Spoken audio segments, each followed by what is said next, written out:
York Firefighters Union that came out in public support of Trump and is now pissed off that he did away with the 9/11 fund is a perfect example of how most Republican voters are willing to vote against their own interests as long as it means that a marginalized group doesn't have the right to exist. Most Republican voters are only voting in favor of oppression. The effect that the incoming Republican official and their new policies might have on them and their specific lives is always an afterthought. Many of the people who voted for Donald Trump in his last election will tell you that they voted for him because they don't want to see same-sex marriage, or they don't want to see the LGBTQIA community have the right to exist.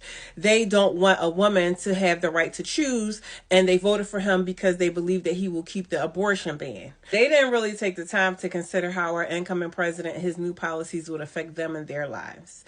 They were just so excited to vote in favor of oppression of groups that they don't believe have the right to exist, to vote in favor of oppression of groups who they don't believe have the right to have the same freedoms that they do. I'm not severely Democrat, but I'm also obviously not a Republican. I have voted Democrat in every single presidential election since I turned 18 because I actually do listen to their proposed policies as they're running for the presidency.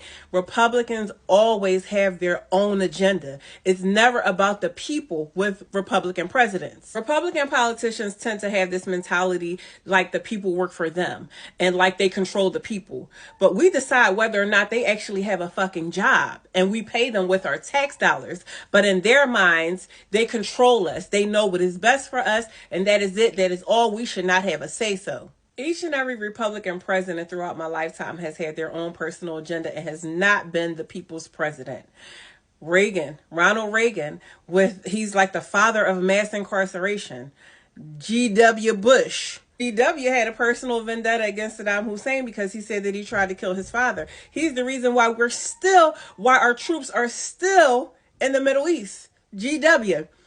Donald Trump. Donald Trump wants to turn this country into the biggest cash grab of his life. Name another president that started selling fucking cereal, cologne, and Bibles with his name on it. Democrats and Republicans came up with a spending bill, a budget for the country. Donnie's pimp decided that the new proposed budget was spending too much of the people's tax dollars on the people.